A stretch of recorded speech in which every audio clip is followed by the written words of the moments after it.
Hello,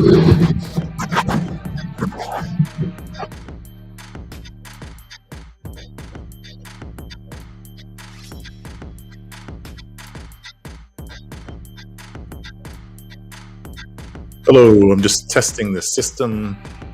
We're going to be starting in about 60 seconds.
All right, good morning, everyone.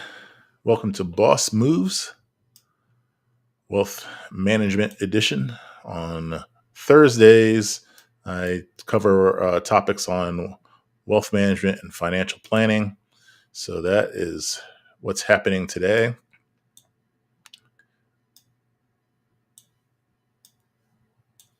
Hold on, I'm trying to set up my desktop so everything is where I need it to be.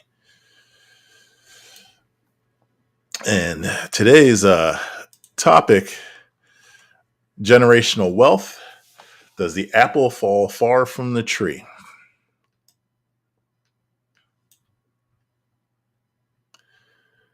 So, a brief overview of what a family enterprise is.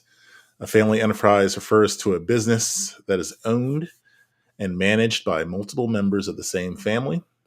These enterprises often span generations, with leadership and ownership transferring from parents to children. Hi, I'm Graham Woods. I'm a financial consultant specializing in business value and wealth management. Imagine having a clear strategic plan that not only grows your business and income, but also secures your financial future. I help business owners to create, manage, grow, protect, access, and transfer their business value. This live stream is about helping you to make boss moves using my evergreen value management system. Boss Moves is about strategic management of your business value and risk to support your personal financial goals. By integrating business value estimates into comprehensive financial planning, I implement total wealth management and help to ensure you, my viewers, and my clients are well prepared for retirement, estate planning, and any exit planning strategy you choose. Connect with me to learn how we can grow and protect your business value together. So, this episode was inspired by an article published by the CFA Institute, Chartered Financial Analyst Institute, of which I'm a member. I passed the level 1 exam, but I'm not a chartered financial analyst. You need to pass 2 more exams for that. I opted to become a member of the Institute and commit to their code of ethics and standards of professional conduct.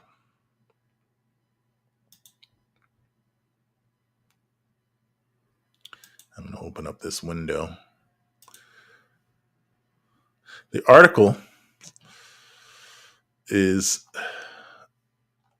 here. Enterprising is published through their blog, Enterprising Investor, Practical Analysis for Investment Professionals at the CFA Institute.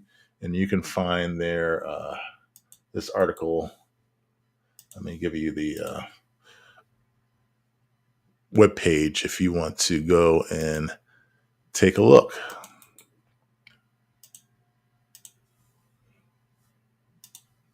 Okay. It should be on the bottom of the screen. If you can somehow copy that and and transfer it, I'll give you a few minutes on that.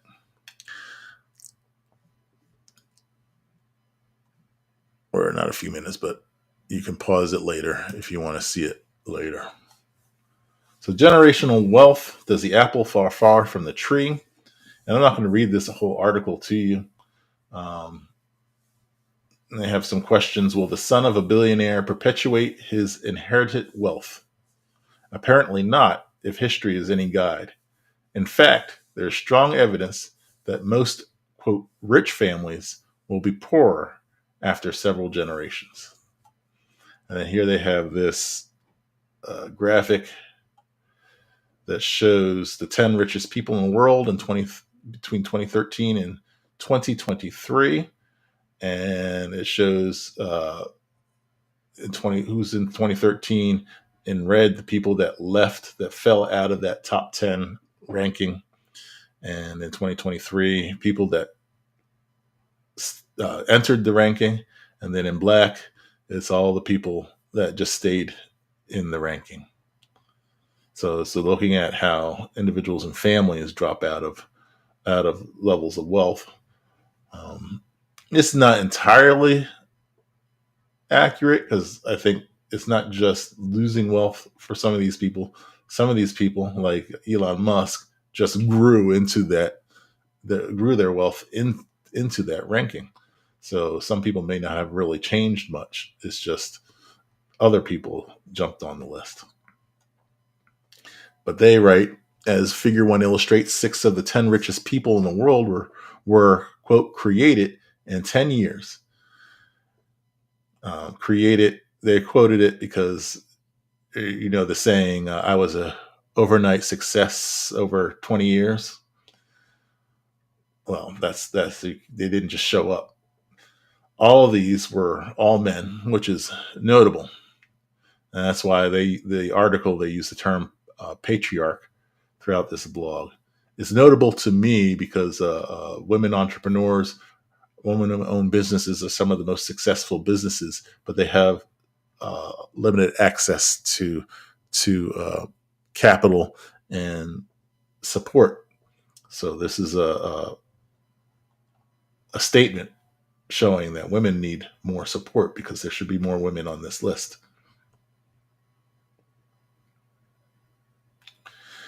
At first glance, the Forbes top 10 list shows that capitalism has the capacity to create new billionaires and generate wealth. Another way to look at it is that capitalism replaces billionaires who either failed to increase their fortunes as quickly as others or lost it somehow. And then the writer poses some questions. What does it take for someone who was yesterday's top 10 billionaire to not be today's top 10 billionaire? So what does it take to drop off of that list? Are the causes applicable to other affluent investors? So is it just to those billionaires up there, or is this to wealthy and affluent investors? If there's no single formula for getting rich, is there a single formula for losing a family's wealth? When it comes to generational wealth, does the apple fall far from the tree? All right. So are your kids going to be able to maintain the wealth that you produce? So the article highlights several factors that can erode wealth over generations, such as taxes, lifestyle choices, and investment decisions. It also presents a mathematical model. So this is the CFA Institute analysts, so they have to analyze everything. So that he created a mathematical model to predict the accumulation capacity of affluent families over 5 generations, considering variables like inheritance amounts, number of heirs, annual expenditures, and wealth tax. The key takeaway is that while some families manage to grow their wealth significantly, many others see a decline due to various factors. The article suggests that sound financial planning, including asset allocation, so investment planning, tax planning, tax and legal planning, and family governance is crucial for preserving wealth across generations. The last one, family governance, that's a part of dealing with the family enterprise and managing generational wealth. On on Tuesday, I mentioned a story that I came across from my dad, who he went on a road trip, cross country road trip with my mom and my grandmother. They were all senior citizens there, so if you can imagine, that was a interesting trip for them all. And on in their travels, they stopped at the Crazy Horse Monument in South Dakota, and they got a little some lessons in Native American history. And one of the stories my dad brought back to me was the discussion about how the Native American culture looks at generational wealth. And he was talking about, he mentioned Chief Joseph. So I went and looked this up after I mentioned it on Tuesday. And the internet people, I call them internet people whenever I Google and I get random answers. The internet people are saying Chief Joseph was on the Pacific coast. So I don't know if he meant Chief Joseph or about Crazy Horse, who the monument is about. But I did discover that in the Iroquois Nation, there is a law or a culture. Let me see if I can find it for you. Yeah, a idea called the seventh generation philosophy. The internet people say it's a Native American concept that considers the impact of current decisions on future generations. Seventh generation philosophy is rooted in the great law of the, I don't know how to pronounce that, Haudenosaunee or Iroquois Confederacy. And it's applied to the decisions that you make today. You make planning on how they're going to affect your family, your community, seven generations into the future. So my dad was talking about 6 generations.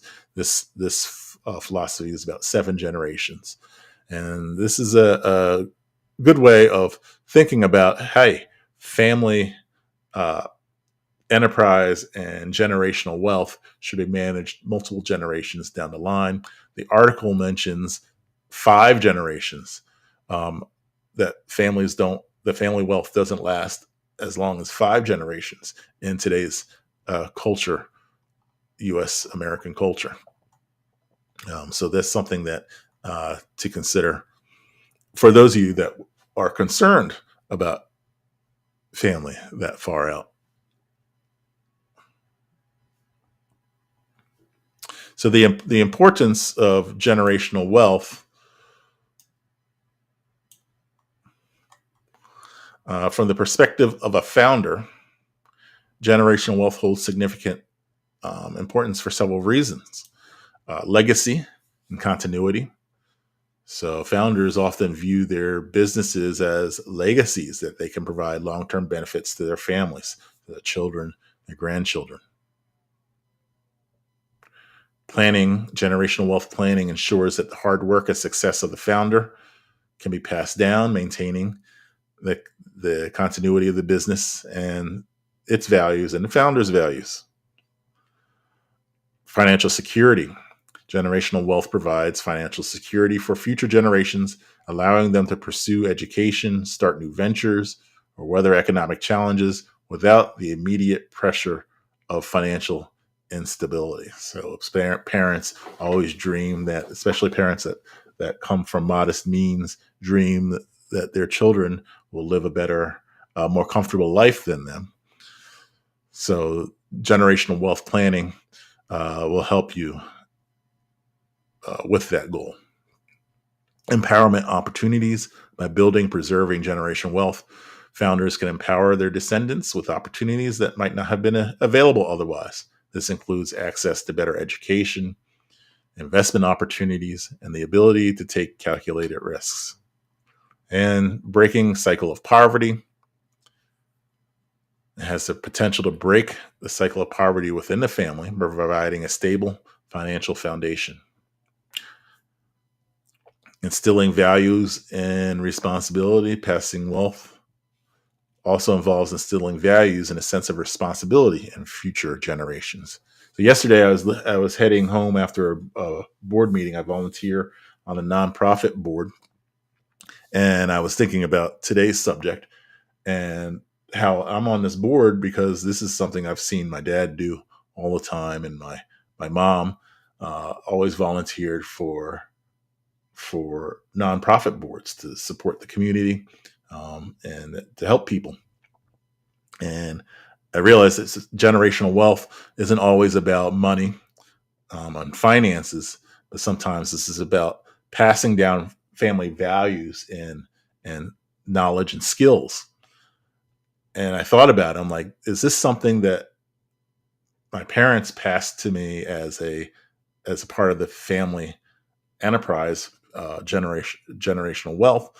And so I thought about my siblings, and I think just about every one of my brothers and sisters at some point has volunteered or is currently sitting on a board, a nonprofit board, participating in the community. And I don't know if they realized that we were brainwashed into helping our communities, but there you have it. That's some type of value that's been passed down from us, and I suspect that came from even our grandparents passing it down to our parents.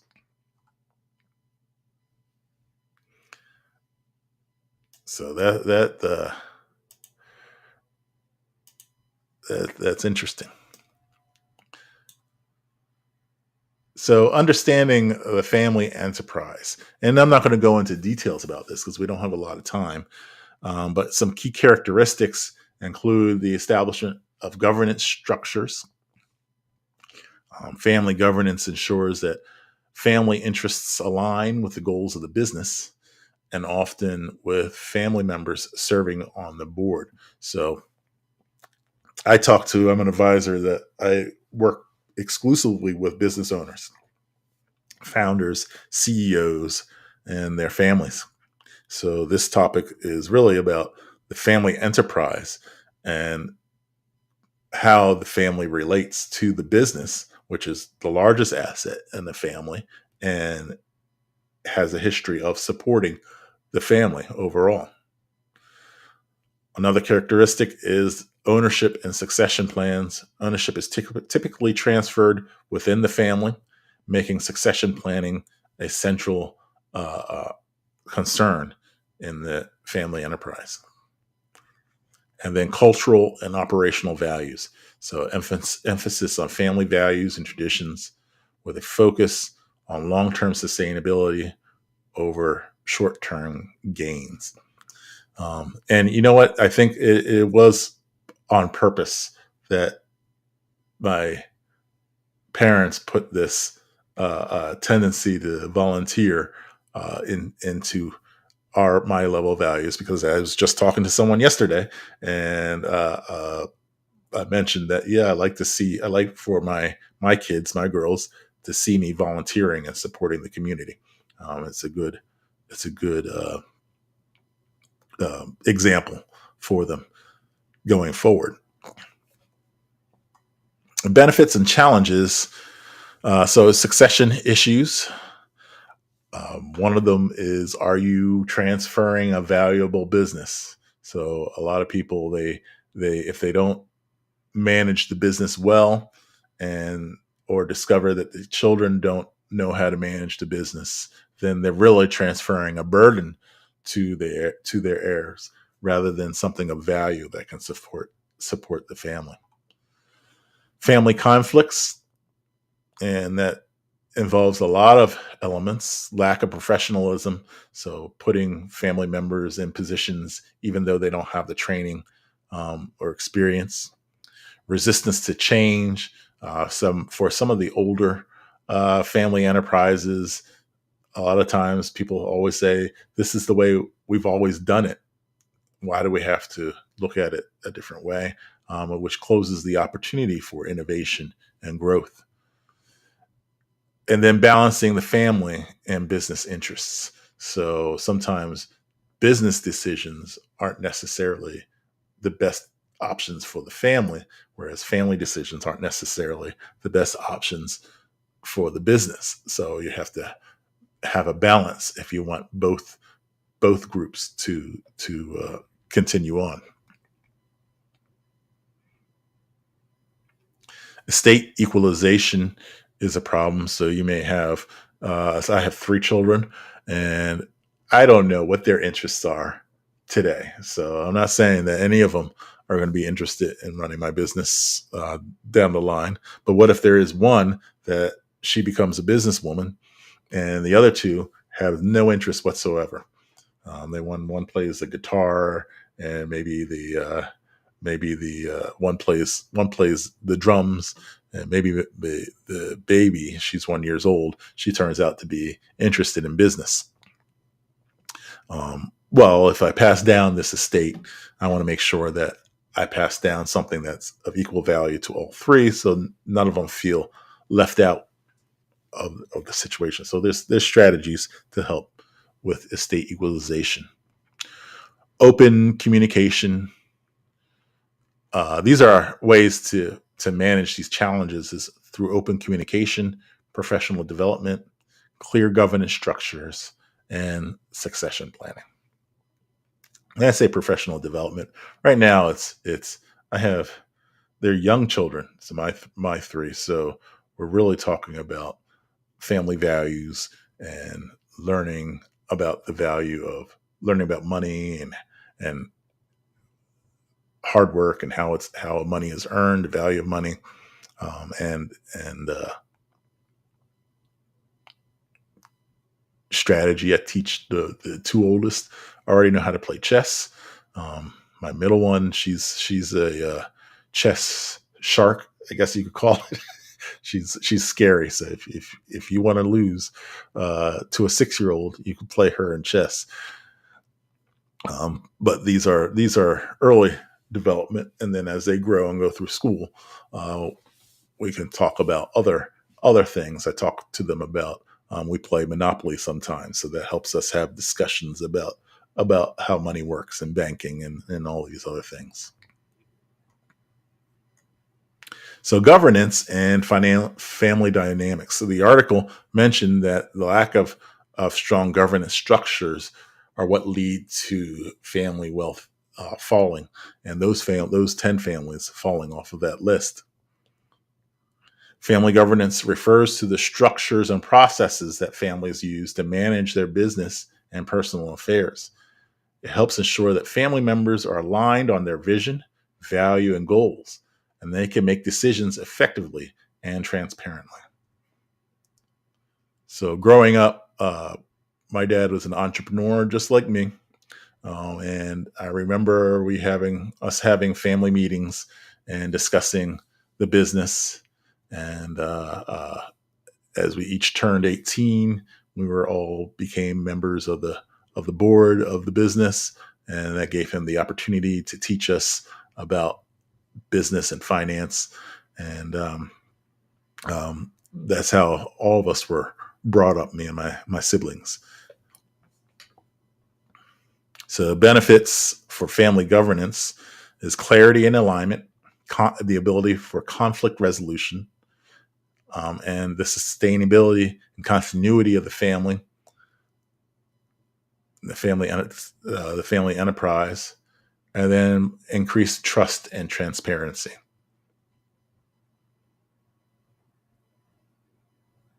So we have a tradition because of those meetings. When we have family concerns that we all need to talk about, All of my siblings and I are accustomed to, hey, you know what? A sibling calls a meeting, and we're like, okay, let's have a discussion about it, and then we know each other's strengths and weaknesses, so we know who's more likely to be able to help handle these different items, and we all kind of pitch in and work together. So we're really good as siblings of having serious, hard business discussions, hard health and healthcare, and all types of different discussions about managing whatever issues come up within our family. And there's a high level of trust between all of us because we're just used to that type of dynamic. So to establish your family enterprise, or and to get this going. So this is really for the, I mean, even if you have a business and you haven't done this yet, but even for people in startups that are starting new business, this is something you should be thinking about. For families with young children, like me, this is something you should be thinking about. How are you going to start involving your family in this if you want this to continue past your time? Okay. To establish, you want to reflect on vision and values. So, your vision and values, the family's vision and values. Develop a family constitution, which outlines the vision and values and policy and how you guys operate. Put together a family council. So, family meetings. Um, doesn't have to be crazy formal. It could just be, hey, you know what? We have a discussion on things once a month or once a quarter. And if it's small children, then maybe discuss, hey, we're planning a vacation. This is where we're going. Let's have a family meeting to discuss the activities we're going to do to go there. So you can present the activities to the children. Hey, these are the options. How do you guys want your days to go? This opportunity to go swimming, and then this is our schedule, and the children can be involved and stuff like that. So it doesn't have to be, hey, look at my financial statements for the business and what do you think? Yeah, I'm 10 years old. I barely know how to uh, divide long division. Well, how am I going to help you with your business finances? No, it's something a little bit less serious, less involved, but getting children used to understanding about planning and business decision making using different projects like a vacation project. So you have the family council, hold regular family assemblies or family meetings, and then seek professional advice. So family business consultants, so there's specialists that really know about family enterprise and family business and that dynamic. A lot of them I've noticed tend to be psychologists or that help with family psychology, financial advisors, and CPAs. So tax, you want to look at the tax consequences of some of your decisions, and legal advisors. So the governance structure, there may be a organization that you set together or trusts. Um, it may be established within your estate plan. So the legal advisors and financial advisors will help you put that together, however you want it. Financial planning for family enterprise. So what I do, how I help family enterprises, um, first through the business value management or investment portfolio. So not all, if you sold your business and you have this huge cash windfall, so the family enterprise now transitions from family business to family investment fund.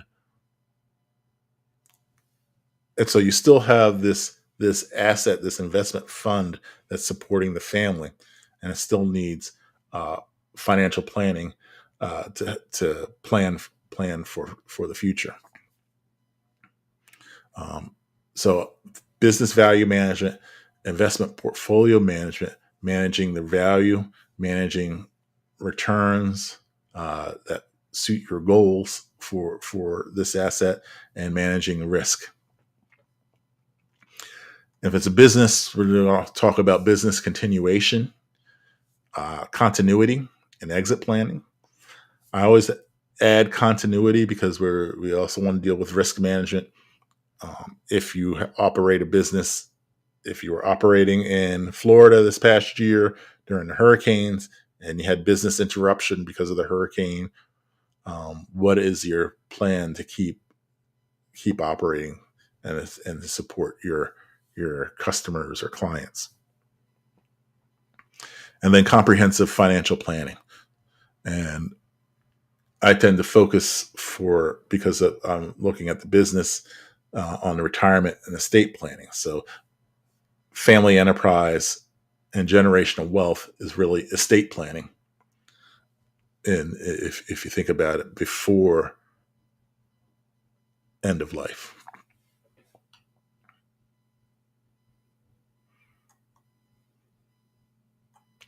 So some key points: business owners should include their family in their financial planning. So when I say include, not necessarily bringing them in right away, but considering what your plans are, how your plans impact your family, and impact it 7 generations if you can think that far ahead. Identify goals and objectives in their family and how the business fits in. Determine when and how to involve the family.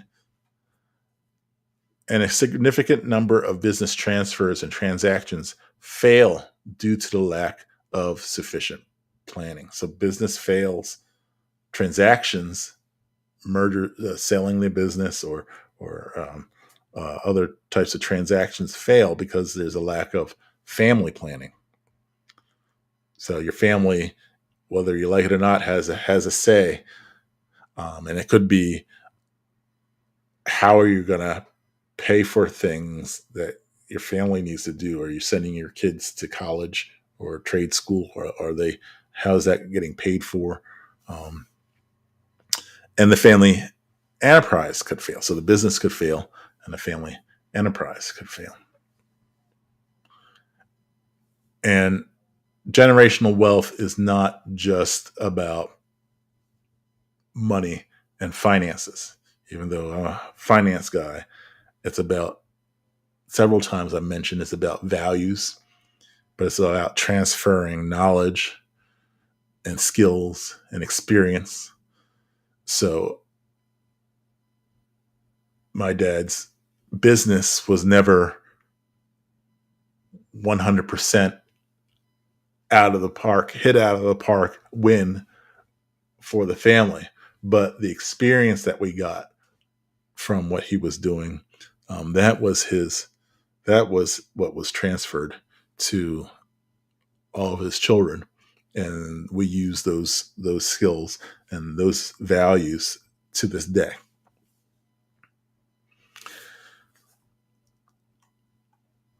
All right, so families that could use planning support. And so I just wrote up a list of families that could use planning support on planning your family enterprise and generational wealth. These are families that seek the perpetuation of their legacy for another generation and are navigating, or will soon navigate, a generational transition of leadership, ownership, financial assets, or other parts of their enterprise.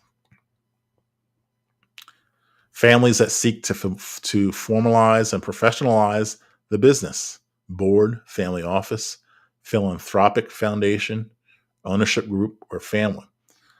I didn't talk about your philanthropic pursuits, but let's say that rather than, if you don't have a family that the business is going to be transferred to, but you have another cause that you'd like to transfer, sometimes planning involves talking to those organizations that you're looking to support, and coming up with a plan of how that money gets transferred. And there's a lot of instances of organizations working with the family to manage those funds. Families that need assistance in identifying their shared family purpose and strengthening their family unity.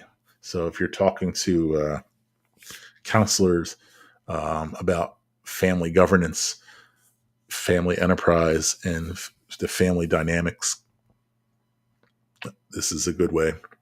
Families that seek assistance regarding their philanthropic or social impact mission and organization. Families that are preparing the next generation for future roles in the family enterprise, whether as managers, board members, owners, entrepreneurs, or for other roles. So I mentioned a few weeks ago the financial planning process that I go through, and I talk to people about career management, career planning. And we could talk to you about the children's plans, even from age 2. Are you guys starting to save for higher education now? And that's the one of the first early decisions before you even start talking about your children's career. Families that are navigating how to raise responsible and motivated children in affluence. So affluence, there's many different definitions about affluence. And again, it's not always about money. So if your family is entrepreneurial, and the central parts of your family involve business and investment, but you're not necessarily affluent according to the financial news, but you guys have assets, that involves you. Families that seek a business strategy which is compatible with the family's and owners' goals and values. Families whose operating companies have plateaued, are underperforming, or in declining industries and markets. So we're talking about, again, business value management. If you feel like you've reached a plateau, then let's take a look at your business. Let's benchmark the valuation. Let's take a look at different value drivers in your business and where improvements can be made, and then let's come up with a plan about growth, value, and maybe turning that asset into investment assets rather than a business asset. Families that wish to change the ownership structure of the family business, such as going public, going private, or seeking external capital. Families that wish to meet the needs of owners through liquidity, dividend policy, shareholder agreement, an ownership strategy, or training new owners. Families that face challenges around the entry or underperformance of family employees, family board members, or family owners. And families that face internal conflict or tensions which need objective third-party facilitation to resolve.